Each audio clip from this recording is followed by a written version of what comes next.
everyone. Welcome to the Red, White, and Rude, where culture and politics collide with zero apologies. Tonight, CBS didn't just launch a cop drama, they launched a sermon in uniform. Boston Blue is built on identity-first storytelling, moral framing, and a family structure so engineered it feels like casting by algorithm. It's not about justice, it's about optics. And when the message feels forced, the audience checks out. I'm your host, William Del Pilar, a conservative Latino swimming in shark infested waters with my own brethren.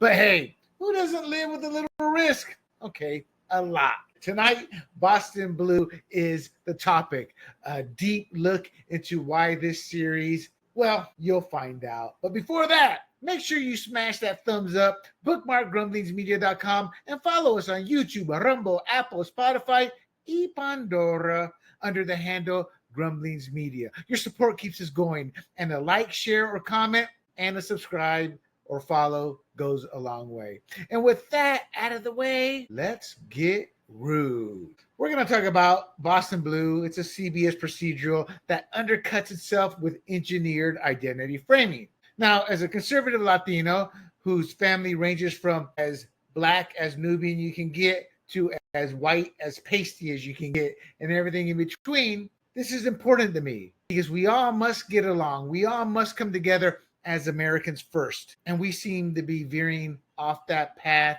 further and further with the divisiveness we see being pushed on by progressives, by the mainstream media, and by activists in a multi-billion-dollar industry. That's right, people. There's money to be made off racism.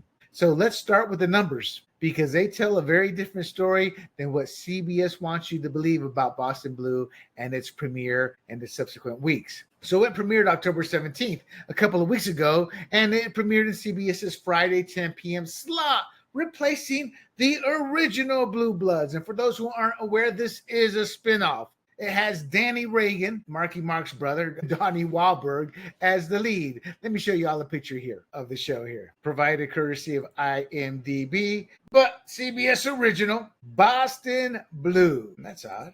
Yes, there you go. You can see it clearly. The lead female, beautiful woman, and obviously, new kids on the block there. Donnie Wahlberg has a great looking hairpiece. But there you go. That is the cover there. So let's get back to our story here, or to my topic here I want to talk to you about. It premiered again a couple weeks ago in the Blue Bloods time slot, and it came out with about 4.68 million viewers in its premiere. They were hailing that as phenomenal. If that's phenomenal, it shows you how bad broadcast or network television has become. But what's worse is it had a 0.23 demo, which means it had about 299,000 viewers between the ages of 18 to 49. That's episode 1. 4.7 million viewers. 299,000 viewers age 18 to 49 in the demo that advertisers want.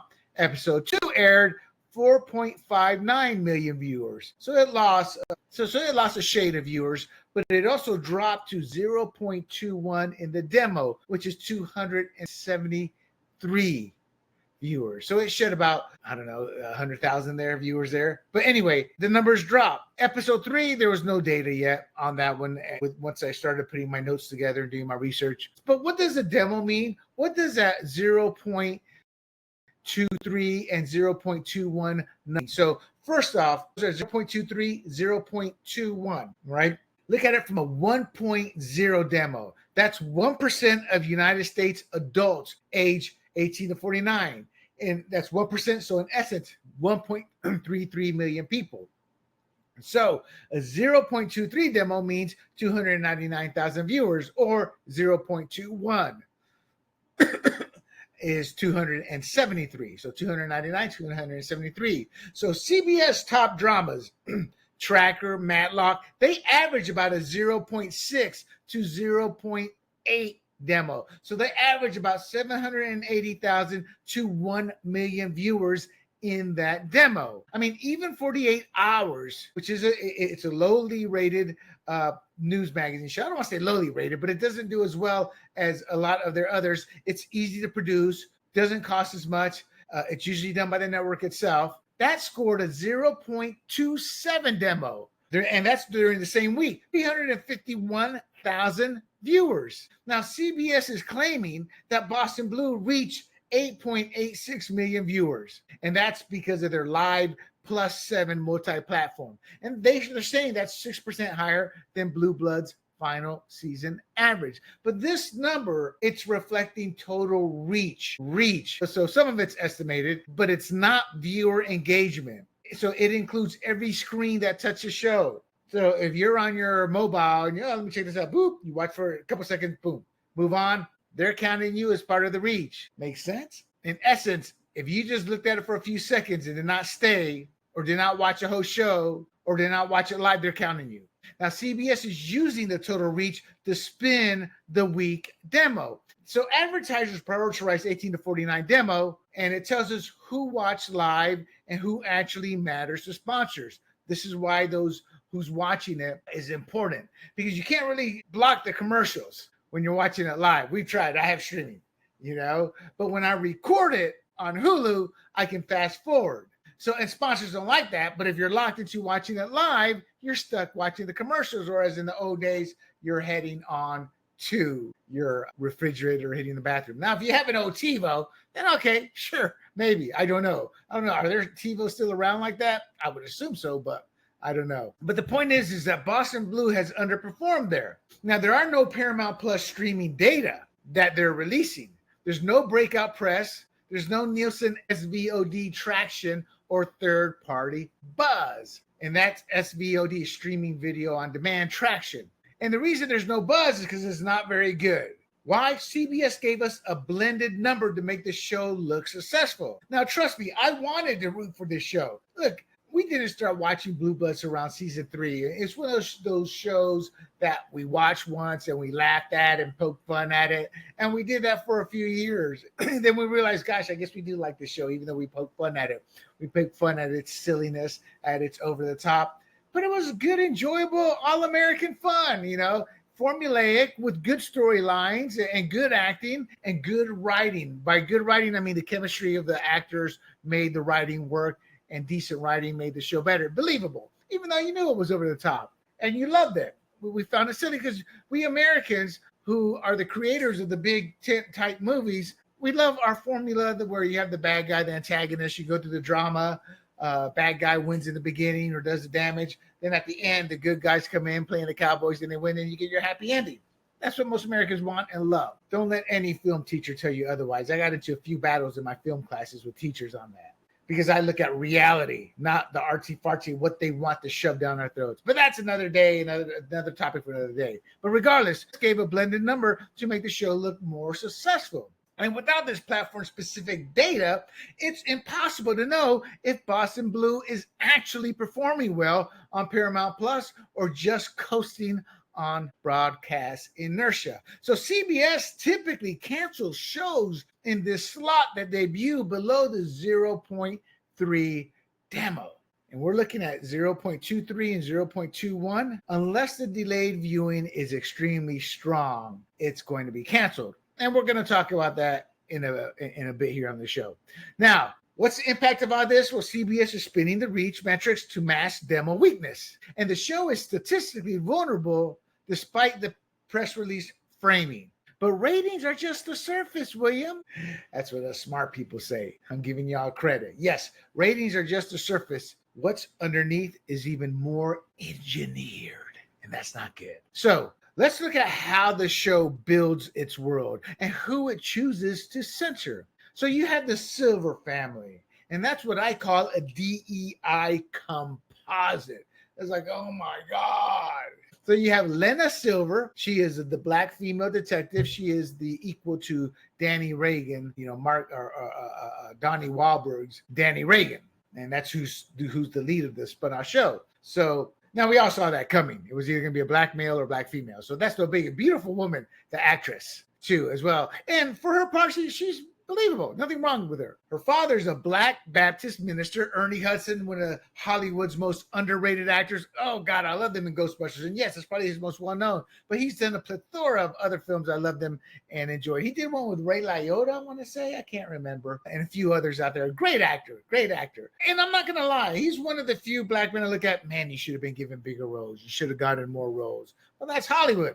They talk a good game, but when it comes to actually support, maybe now more so than in the past, but Ernie trailed the blitz away for many of these leading black actors. And Ernie's light years ahead of some of the leading black actors today. But that's just my personal preference. But anyway, he plays a black Baptist minister, and he's the head of the family. Now, her mother is Lena Horne, the black female detective. Her mother is a politically powerful black DA who converted to, wait for it, Judaism, after marrying a white Jewish judge who's been assassinated off screen. They talk about in episode 1. Got to get Whitey out the way to set up the DEI family. But we got to toss in a touch of Whitey here to make it look unrealistic. And I'm not knocking the reality of people's lives. I'm knocking the premise of all this. You're like, oh, wow, shalom. So you have the fully black-led family dynamic symbolically shifting the moral authority to the black patriarch.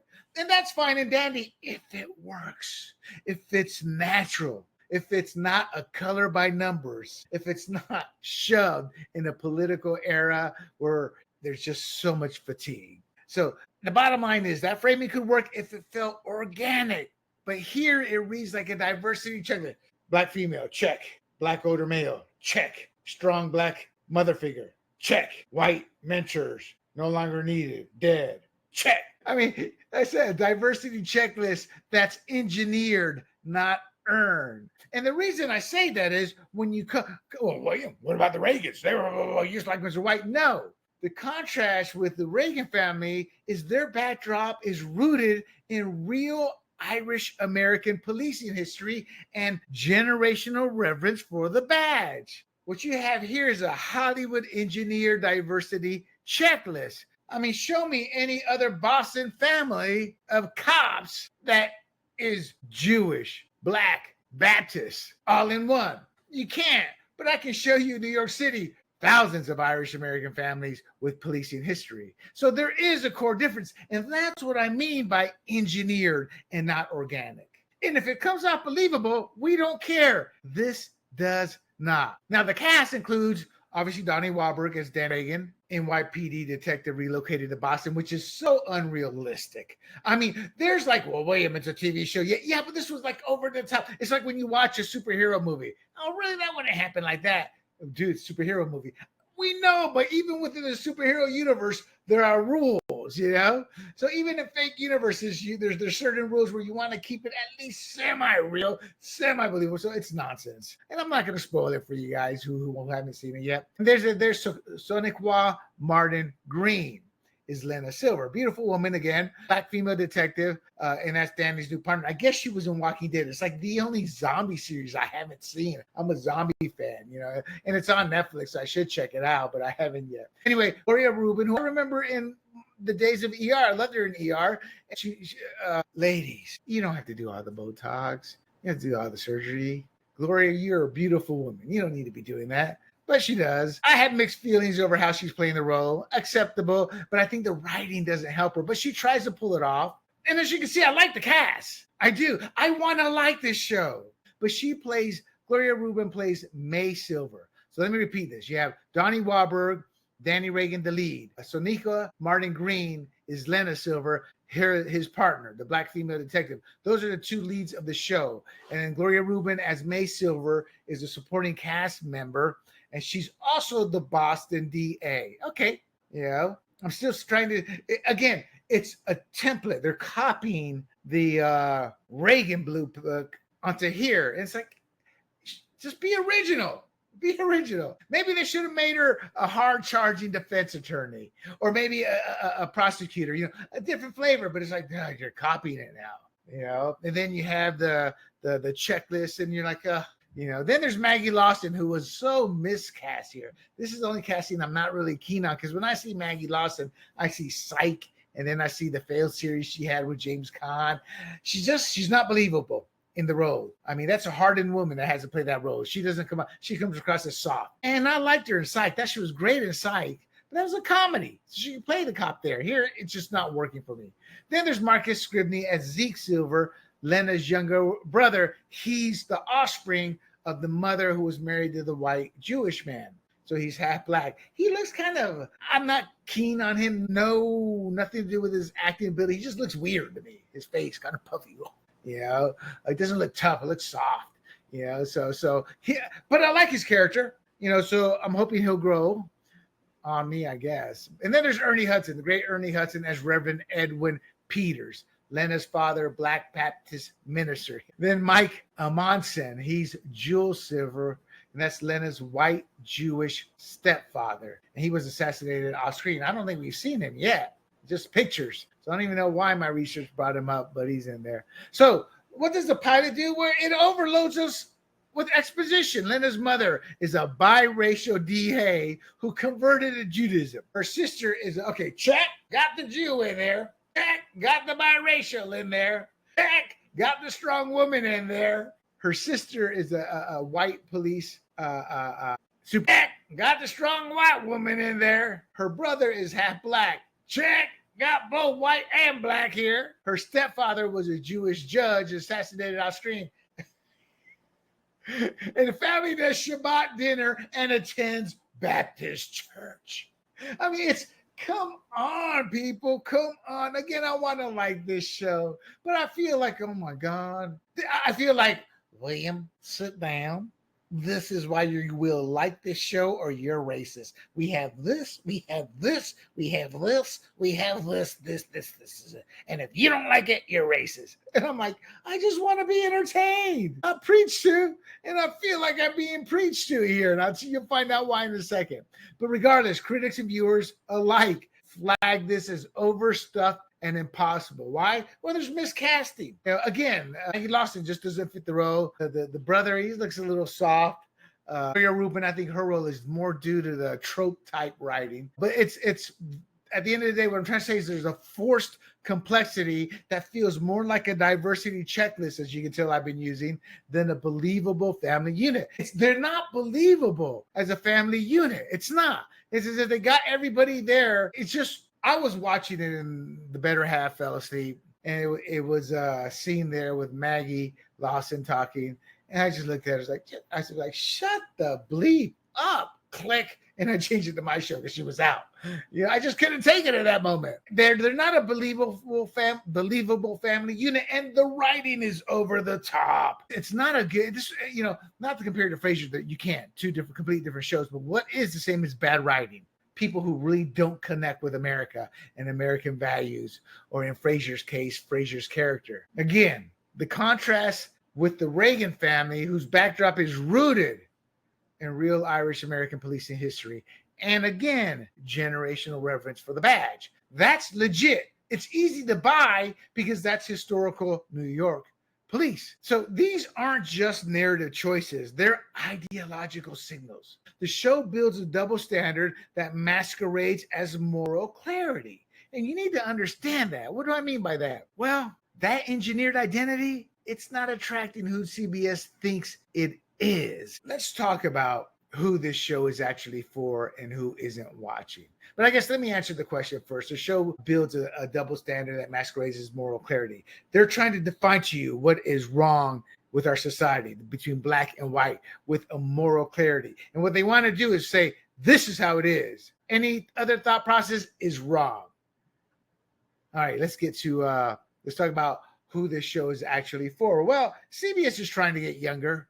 They're chasing younger viewers through DEI. They're trying to hold on to their liberal viewer through DEI, thinking this is what America wants. I'm trying to be polite. That's what I would assume some of the minds over there are thinking. But a lot of the minds are just saying, well, no, this is my ideological belief, and I'm going to portray my ideological belief through stories in the show Blue Bloods. Boston Blue. That's what I think most of them are. But regardless, there's no data showing DEI storytelling attracts anyone, much less youth. On the contrary, I think they're going to shed the foundation of what they're building on, and that's the blue blood viewer. I don't know how much. It's 20 shows they're supposed to do. Episode 3, we waited a few days before we saw it. We used to sit there, blue bloods is on. All right, can you stay up till past 10, honey? Yeah, I'm there. Now it's like, oh, honey, we got blue bloods. Then I had to go, oh, we got to finish. I'm sorry, blue bloods. Boston Blue. And then it was the next day, honey, we got to finish Boston Blue. Our interest is waning already because the writing's that bad. So what do younger viewers and just really any audience respond to? Unpredictable arcs, platform native pacing, emotional authenticity. DEI doesn't guarantee engagement. It's the opposite. It guarantees people driven away. Not because they're racist, because they want to be entertained. They don't want political, ideological beliefs shoved down their throats. Viewers don't show up for representation. They show up for storytelling. And when the pitch doesn't land, fatigue sets in and the cracks are already starting to show. So here's where the show starts to lose the room. So it's hitting a wall with what many analysts and psychiatrists are calling Black fatigue or racial fatigue, where identity-first storytelling feels forced, not fresh. Now you're talking to an American audience that loved Empire. You're talking to an American audience that loved Good Times, the Jeffersons, back when I was a kid. You're talking to an American audience that loves Denzel Washington. You're talking to an American audience that doesn't care what color the superhero is in Black Panther. He was black, made it one of the biggest blockbusters. You're talking to an American audience where white people are the ones who put Obama over the top and got him elected. Yes, that's a statistical fact. Go jump in the lake. Those ones, that's racist. It was black. No, it was the white vote. He couldn't have gotten elected without. I bring Reelsville here into it, not to hurt, but to be able to analyze and to cut through the false narratives. And my point in all this is, if America is suffering Black fatigue or racial fatigue, it's because they're tired of this being shoved down their throats, that they're racist, that they're bigoted, that they have a gene that makes them racist, that they are the bane of society, that they are the ones who have created the mess we're living in. And that's so they've had everything. When you have that shoved down your throat, we'll talk about that in a little bit with Thomas Sewell. Well, not with, but what words he said. But regardless, when that happens, you're going to get this type of fatigue. And it's no different than Blacks pre-civil rights movement. They got tired of being told you're less, of being told, no, that's your bathroom, that's your water fountain, that's your school. It's the tables have flipped. Y'all don't like hearing that, but that's what's happened. Again, this is where identity-first storytelling is forced, and it's not fresh, and it's hitting a wall. And the show's framing, what it does is it reinforces this through selective moral clarity, what I was talking about a few minutes ago, and engineered empathy, not necessarily through overt racial cases every week. So let's talk about episode 1. They had a scene there with the female lead Black detective having an issue with the white detective who looked down on her. And it was made to believe because she was a woman in black. Then there was another scene in there where she said, well, it's because of this. I have to work harder. Well, it's because you're a woman, but it's not because of this. No. In today's day and era, it's the Anglo officer that has to watch all his P's and Q's. Before cams came around, a few years before they were implemented, it got so bad because it seemed like literally every other case was a racial profiling and accusations of racism. So all through the country, what do? All the liberals, you need body cams. And my friend who was a cop was against that. And I was like, dude, no, that's the best thing that could happen. And sure enough, I was right. Because all these claims turned out to be lies. Wilfred Riley wrote a great book where he documented over 400 cases throughout a number of years, and it's grown even higher, of false racism claims. And that's kind of what's happened here. So when she said that, I was like, please stop. That's what I meant by the forced moral clarity. They're saying this is how it is, and if you disagree, you're racist. No, I believe that we need to sit down and have a conversation on race. You don't want to do that. And until we do that, which is what I'm trying to do here with you all, right now with y'all, meaning the listeners and viewers, is to talk a little bit of why Boston Blue is not doing well and why it will eventually not be a remembered show or last past a couple seasons. But regardless, so in season 1 and episode 1, though, the central case leans on the familiar trope of racial profiling. Look, I'm sorry. I'm a marketer. Racial profiling is allowed in marketing. Why? Well, you have a black audience, you have a white audience, Latino audience, you have an Asian audience, you have a Czechoslovakian audience, Eastern European audience, Western, all kinds of audiences, and you want to market to them specifically because you want them to buy your product. Cops are no different. You look at the data and you go, okay, here's where the problem is, here's what's happening. But they don't want to look, if you look at the data, it's racism. So anyway, the investigation is framed through Lena's moral lens with little nuance or ambiguity. Now, in fairness, they do show where it does work and they do try to find a happy middle ground. So I think that was more the conservative writers trying to make it fair. But the point was made early on, racial profiling.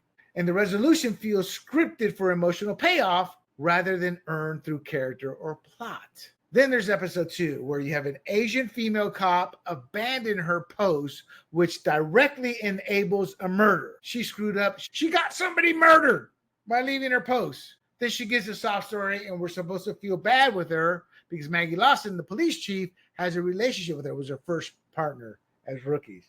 But then there's the white cop who took the money that allowed the crime to happen, which resulted in the murder. Both are culpable, yet the Asian cop is emotionally redeemed and offered a better or a new gig, a safer gig actually, while the white cop is completely framed as a villain. The audience is nudged to sympathize with the Asian cop despite the equal wrongdoing. I mean, they were both wrong. They were both losers. They were both vile people, but that's how they wrote it. Now, this selective framing, what does it do? It reinforces the show's tendency to reward certain identities while punishing one identity. That's why I'm in this equality fight. We're all equals. Punish him whether he's white, black, Asian, man, woman, kid, little man, little one, whatever. Punish them equally. Here they're sending a message of what they deem is the moral clarity. And the viewer fatigue stems from over-explained identity dynamics to family, implausible family structure, the virtue-first character arcs that feel scripted, not earned. And by earned, meaning you just naturally gravitate to them. Like, yeah, I like that boy. I like that girl. I like that actress. I like that. Yeah, I'm rooting for them. You get none of that. Through the first 2 episodes, I'm getting none of that. I do like the 2 rookies, which brings up another thing. Since when are 2 rookies without a training cop there with them? They just get their own. Anyway, I'm digressing. But the dialogue often sounds like a press release instead of an actual natural speech. So look, the show isn't racially themed in every case, but it's an identity-first framing, selective empathy, and moral overreach that creates the fatigue. Viewers aren't rejecting diversity, people. We're not. What we're rejecting is the way it's being delivered. All right, so what do the critics call it? They call it bold. Viewers call it recycled. Let's break that down here. So let's compare the press push to the public response. So critics from liberal outlets, Variety, The Wrap, Cinema Blend, they praise the show's expanded institutional scope and faith, family tradition reframing. All you need is a lesbian couple as part of the family, and they would be orgasmic amongst themselves. The liberals would. Rotten Tomatoes, they were sitting there. I saw an article praising this, 100% critic score, 5 reviews. Come on. Now, Sonic Martin Green, Detective Lena, says it's a family drama with law enforcement as backdrop. If that's the case, it's truly failing because there is no charm they're not getting me to go, I love this family. With the Reagans, I did, and it had nothing to do with diversity, culture, or race. It had everything to do with the storytelling, the acting, and the chemistry amongst the actors. None of that is there right now. I'm saying right now because I'm trying to give the show a shot. Now, viewers, again, the same complaints I have: forced diversity, contrived setup, and recycled formula. It's a color by number formula. What they took is they cookie cuttered the Reagan family and put it on this one in Boston. What one person said is essentially Blue Bloods repeating itself with a different family in a different city, what I just said. Another person said twist itself into knots to justify Danny's move to Boston and the Reagan Silver connection. And he's right. It's a ludicrous reason for him to be a lifelong born and bred. He bleeds New York City blue. All of a sudden drops and goes there. And what's his son? I'm not going to say why his son went there, but it's so unrealistic. These are little issues that a lot of shows have it, and you get past them if the show's good and you like it. It's not the case right now, so this just adds to the This show sucks. Now, the contrast is the critics' great ambition and their ideological beliefs. The ambition being, look how they're trying to make it all work. And their ideological belief is, look at that DEI in action. Viewers' great execution, entertainment, and overall feel of what they're being fed. But this isn't just about one show. It's about the philosophy behind it. So let's zoom out a bit, because this pattern isn't new. Boston Blues racial framing echoes Thomas Sowell's warning. Thomas Sowell, real quick, he is a black conservative. He says he's libertarian, maybe to a degree, but I view him more as a conservative. Born and raised in Harlem, a Marxist, he became conservative/libertarian because his first government job was in some office. He was checking out all the data, all stats. And he's like, oh, what I was taught, what I've been told is completely wrong. Here's the actual data. And slowly, then quickly, he changed his ways. And to me, he is my generation's greatest intellect. No, not Charles Krauthammer, not Will whatever, I forget his name, Will something, or any other. It's Thomas Sowell. And the Republican Party and Fox Network did a disservice to America by not showcasing him and his beliefs. But regardless, he gave us a warning. Moral engineering breeds resentment, not unity. Tension leads to anger, anger leads to hate, and hate begets hate. Sowell has long argued that ideological demagoguery, especially from the left, it fosters envy and resentment among those it claims to uplift, because it doesn't uplift those. Just a few get breadcrumbs. So the ones are supposedly helping, the progressives are supposedly helping, the Democrats are supposedly helping, the mainstream media supposedly championing, they're still in the same poverty-stricken hellhole they've been from 2, 3, 4, from generations ago. So what's that do? That ultimately creates division rather than cohesion. They get madder and madder. And the show's structure mirrors this. It doesn't just elevate certain identity, it subtly casts others as a source for all injustice. So what do I mean? Ideological demagoguery from the left. It fosters envy and resentment among those it claims to live. It's a white man, that's a problem. It's this, it's that. Let's backtrack to the pre-civil rights movement. Democrats. That's your line, brother. That's your bathroom, sister. No, your kids are going to go to that school. That fostered resentment from African Americans towards Democrats back in their day because they were being demagogued. But we're here to help you. We're going to make sure you have some clean bathrooms that only you can go in, and they never did. We're going to make sure you have all the proper books and great teachers at your school. They never did. And that ultimately created division within Americans that created the civil rights, of which a lot of Americans of all culture and colors helped move forward. See, this is what I'm saying. Through times of despair, Americans come together. It's not just Black Americans, not just white Americans, not just Asian Americans. World War I, World War II, the Civil War, a lot of great Black battalions. Black American heroes, a lot of great Latino heroes, Native American heroes, and they all came together as Americans. 911, we all united people overnight from that many states separating New York, drove all night, all day to get there to help. So now how Democrats are treated African Americans back in the day, they're treating Anglos. And that's where the show structure mirrors this. Everything's the Anglos' fault. The Anglos portrayed as a problem. In fact, Danny Reagan, it's like he's not Danny Reagan. It's like, dude, that's not how you would have acted. Because they've castrated his character. So again, the show doesn't just elevate certain identities, it subtly casts others as a source of all injustice. It lifts up all the minorities and the women and brings down the white man.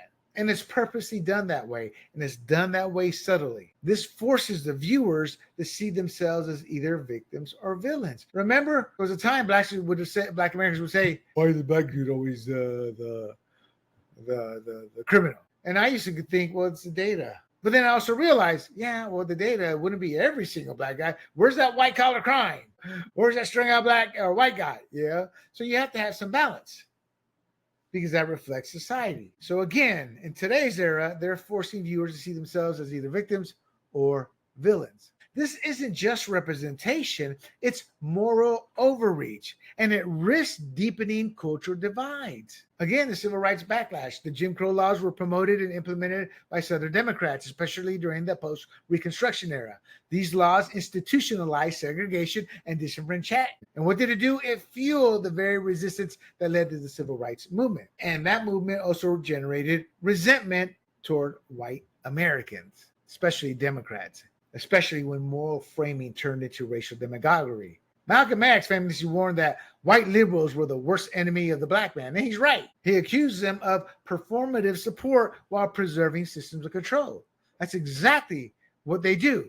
They welcome a few into their family. They get rich. Well, I look at AOC. She's now worth millions after being literally a penniless bartender who wasn't very good at her job. Ilhan Omar, worth millions. They make money off your backs and then use you to create hate and division as they continually profit. Mitch McConnell did it on the Republican side too, so both sides do it. The difference is I want a better America. Most Democrats they fall victim to the false narrative. Now, Malcolm X had something called the ballot or the bullet speech, reframed white liberalism as a deceptive facade. And he's right, one that created dependency and delayed real change. And that's exactly true. Now, today, that resentment is being mirrored, but now directed at white Americans. How dare you say that, William? I dare say it because that's what's happening. And why? Because they're the ones being cast increasingly as the root of systemic evil.